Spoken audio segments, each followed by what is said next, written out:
જય લક્ષ્મીનારાયણ, જય ઉમિયા માતાજી। હું રામજેડી વંશવી પાટીદાર દર્શનમાં આપનું હાર્દિક સ્વાગત કરું છું। આજની તારીખ 11/6/2025 વાર બુધવાર। આજે છે જેઠ સુદ પૂર્ણિમા। શ્રી લક્ષ્મીનારાયણ કેન્દ્ર સ્થાન સંસ્કારધામ દેસલપર વાંઢાઈ ખાતે પૂર્ણિમા સત્સંગનું સંસ્થા દ્વારા આયોજન કરવામાં આવ્યું હતું અને આમાં કચ્છમાંથી બહોળી સંખ્યામાં લોકો પધારી અને તેમાં જોડાયા છે। વક્તા શ્રી દર્શન મહારાજ વેસલપર અને શ્રી ભગવતી જયશ્રી દેવી મંગલધામ આશ્રમ નાગલપરના મુખેથી શ્રી સત્સંગની અમૃતવાણી વહેરાવી હતી। હવે આપણે કાર્યક્રમની વિગત જાણીશું। સૌપ્રથમ રાજુભાઈ રામાણી, યુગલ વેલડી અને તેમની પાર્ટી દ્વારા સુરીલા કંઠથી સુંદર મજાના ભજન ગાઈ વાતાવરણને ભક્તિમય બનાવ્યું હતું। રામભાઈ સામજી ચોપડા પરિવાર અમૃત ગ્રુપ જીયા પર સમિતિના સભ્યોથી રામભાઈ આવો, વેલકમ।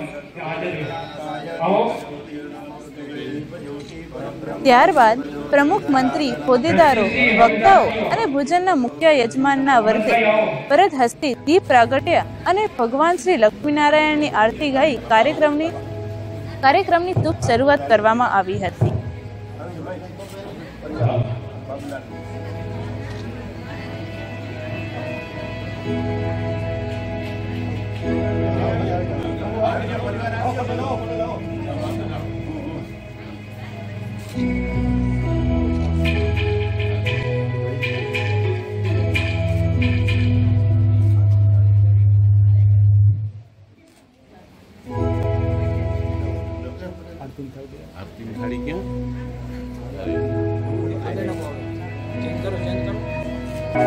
लक्ष्मीनारायण भगवान की जय।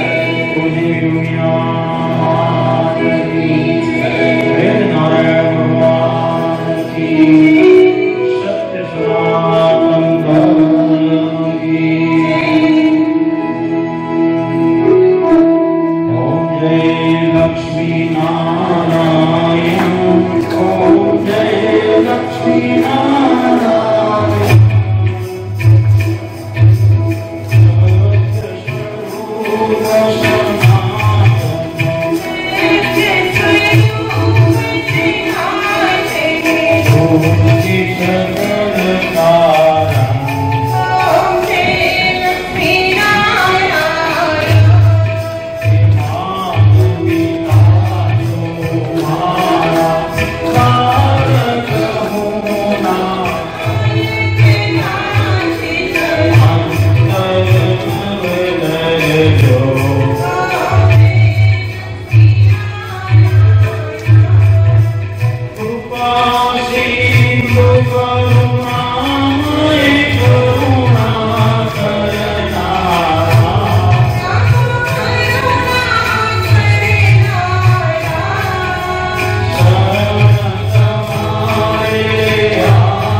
મુખ્ય વક્તા ભોજનના મુખ્ય દાતાઓ ચોપડા પરિવાર જીયાપર વાળાનું સંસ્થાના પ્રમુખ શ્રી ગંગારામભાઈ રામાણી અને મહામંત્રી શ્રી ઈશ્વરભાઈ ભાવાણી દ્વારા શાલ ઓઢાડી અને સન્માન કરવામાં આવ્યું હતું. સત્સંગના પ્રથમ વક્તા દર્શન મહારાજે 16 સંસ્કારની દરેક સંસ્કાર વિગતવાળા સમજણ આપી હતી. સગર્ભ બહેનોએ 16 સંસ્કારની વિધિ કરવી જોઈએ. ગર્ભ દરમિયાન બહેનોએ રામ લક્ષ્મણની કથા અને શિવાજી મહારાજની કથા સાંભળવી જોઈએ. ઘરમાં દરેક જણે વિષ્ણુ શસ્ત્રનો પાઠ કરવો જોઈએ.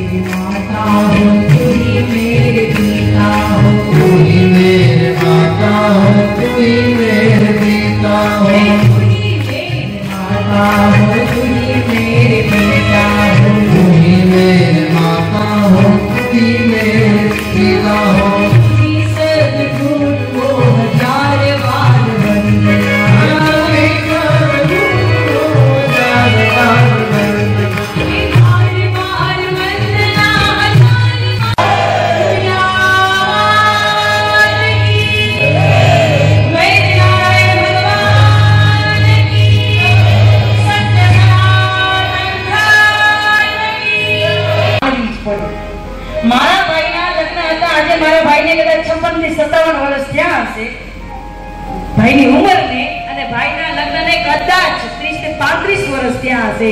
તે દિવસે ફૂલી કુકાટી ઘોડી આવી ઘરે. ભાઈ લોકોએ નક્કી કરી ભાઈબંધે, દાદાએ ના પાડી. ઘોડી પાછી ગઈ. એક ડગલું ભરાય નહીં, પણ આજે વિચાર કરી આપણા સંતાનો કેવા આ સંસ્કારોની ખામી. કારણ કે તારે છે કે એમાં લાડલો બનાવતી કેતી ન કાઈ એને મોઢે ચડાવતી. ઘરે આવી ધૂન મચાવે, માતા જશોદા તારા કનૈયાને વાર છે. એક ઉકા હોય તો પછી એમ ન કરે, નારાયણને થોડું કાંઈ કહેશું તો કાંઈ કરશે તો. બીકના કારણે આજે જ્યારે અમારે ત્યાં સત્સંગમાં બાપા ભાવિકો આવતા હોય તો છોકરાઓ ભેગા લાવે તો એ બહુ હેરાન કરે ને, એટલે છોકરાને ખબર કે મમ્મી સત્સંગમાં આવીએ ને એટલે બોલશે નહીં, મોબાઈલ આપી દે. અને કાંઈક જો બીજી વાત કરે એટલે તરત છોકરું એને મમ્મીને તુકારો દઈને બોલાવે.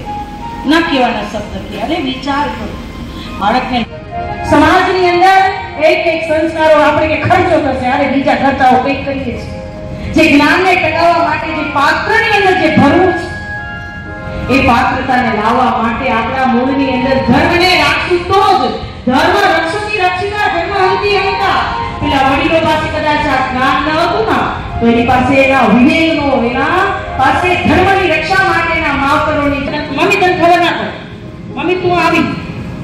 અરે મમ્મી તને ખબર ના પડી, મમ્મીની તું માં કે તારી મમ્મી. એ આપણા કેન્દ્ર સ્થાન છે ને, કે સંસ્કાર ટકી રહ્યા છે. વૃંદાવનમાં જઈએ ને તો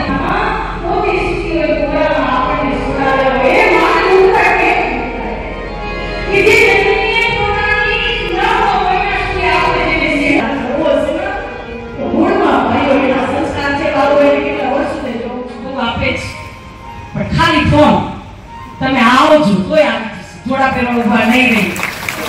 ધોળા મારી સમાજ એમને આપે છે ને, આજે એને આપે છે. કારણ કે આ તો ચલા લક્ષ્મી ચલા પ્રાણ ચલે જીવન જોવાના. ચલા ચલે તું સંસાર ધર્મ હોય કોઈ નિશ્ચલ લક્ષ્મી. એક નમા મારે છે પ્રસ્થાન થઈ કે કાયા રાણી એ સંસાર સુધી ચાલે. ઘરની સ્ત્રી ક્રિયા કર્મ કરાવે અને જે તિજોરીમાં પડી છે ને લક્ષ્મી, એ તો છૌ ક્યાં સુધી મારી આવે. હું મરી જઈશ તો આશ્રમ કોક માણસ એક ભેગું નહીં આવે. તો એ તો ચલિત છે, પણ જે ચલિત લક્ષ્મી છે એને આપણે ચંચલા લક્ષ્મીને અંચલા બનાવી છે. ભગવાન નારાયણના શરણમાં પહોંચાડવી છે ને, તો એના માટે ધર્મ રક્ષતી રક્ષિતા ધર્મ અંતિ અંતા. એટલે ધર્મ કેમ આપણી સમાજમાં વધે એ માટે મહારાજે હમણાં કહ્યું કે જ્યારે મન વધે, ધન વધે, ધર્મ વધે, આ ક્યારે વધે? જ્યારે કઈ દાતારી કરવાનું મન થાય ને ત્યારે વધે. એમને મથું નથી હો. આ દાતારો જ્યારે તૈયાર થતા હોય, ભોજન કરાવતા હોય, અને એનું ભોજન ખાલી આપણે ખાવું એવું નથી હો. આપણે તો દાતા એને શું વાંધો હોય? દાતા ખાલી આપણે દાતા નહીં બની. હું તો એમ કહું આટલી બધી સમાજ ભેગી થઈ 100 રૂપિયા જો નાખે તો ક્યાં જાય ભંડારો? અને હંમેશા એકલાનું દાન ન થવું જોઈએ. આખો ભંડારો 51,000 1 લાખ આપણે કઈ આપી શકીએ. કદાચ 500 રૂપિયા કે 50 રૂપિયા કે 100 રૂપિયા નાખ્યા હોય તો આજનો ભંડારો એના ભેગો આપણો થઈ જાય. એવું ન થાય કાંઈ. બસ આપણે ભગવાન લક્ષ્મીનારાયણ સનાતન ધર્મની કૃપા છે કે છેલ્લા 12 વર્ષથી હું ને મારી ધર્મપત્ની હજી સુધી કોઈ પૂનમ ચૂક્યા નથી. એ ભગવાનની કૃપા છે. અમે આવીએ છીએ એ નહીં, પણ એ ભગવાનની કૃપા હોય તો આપણને બોલાવે એમ. આજે જે પૂનમ જે ઉજવાઈ ગઈ ને એમાં આટલી પબ્લિક મેં પૂનમના જોઈ નથી. ખબર નહીં હવે જે હોય તે ભગવાનને મંજૂર, પણ આ સત્સંગ હોલ જે છે ને એ અધૂરો પડ્યો. એમાં માણસો સમાણા નહીં. મારી દ્રષ્ટિએ આજે 1200-1300 માણસો છે. ના, એ તો આપણે આમાં શું છે કે આપણે બધાને પ્રેમ અને ચાના આપીએ, આવકાર આપીએ તો લોકો જોડાય આપણી સાથે. ને એ આપણે કરતા રહ્યા છીએ, આજ દિવસ સુધી પ્રયાસ કરતા રહ્યા છીએ અને જોડાશે. આજે તમે જોયું હશે માહોલ કે એનું રિઝલ્ટ છે. આજે લક્ષ્મીનારાયણ સંસ્થાધામ કેન્દ્રસ્થાન કે જે આપણા સૌનું આસ્થાનું કેન્દ્ર છે, તો આજે પૂર્ણિમા સત્સંગનો કાર્યક્રમ હતો. આપણી જે પ્રણાલિકા છે એ પ્રમાણે દર પૂર્ણિમાના અહીંયા ભવ્ય સત્સંગનો કાર્યક્રમ થાય છે. તો આજે આપણે ભગવતી જયશ્રી દેવી અને દર્શન મહારાજની અમૃતવાણીનો સૌએ લાભ લીધો. મોટી સંખ્યામાં ભાવિક ભક્તો આ લાભ લેવા માટે અહીંયા ઉપસ્થિત થયા હતા. અને ગત આપણે જે ભવ્ય પાટોત્સવની ઉજવણી કરી તો એનું જ કંઈક મને લાગે છે કે આ વાઇબ્રેશન અને જાગૃતિ છે ધર્મ પ્રત્યેની. એટલે આજે હોલની અંદર ભાવિક ભક્તોનો સમાવેશ આપણે ન કરી શક્યા, એટલે બારે લોબીની અંદર પણ આપણે જોયું હશે કે બારે લોબીની અંદર બેસીને પણ આ ધર્મસભા એટલે કે આ સત્સંગ સભા, પૂર્ણિમા સત્સંગ સભાનો સૌએ ખૂબ સારી રીતે લાભ લીધો. અંદાજિત લગભગ 1200 જેવા ભાવિક ભક્તો હાજર રહ્યા હશે એવો અંદાજ છે. હા, અમારા કિરીટભાઈ મંત્રી કહે છે એનાથી પણ વધારે હશે. દાતાઓ માટે આજે ભોજનના દાતાઓ ચોપડા પરિવાર, આપણે આ બાબુભાઈ ને અમૃતભાઈ ને એ બધા પરિવારના ગ્રુપ આજે ભોજનના દાતા હતા.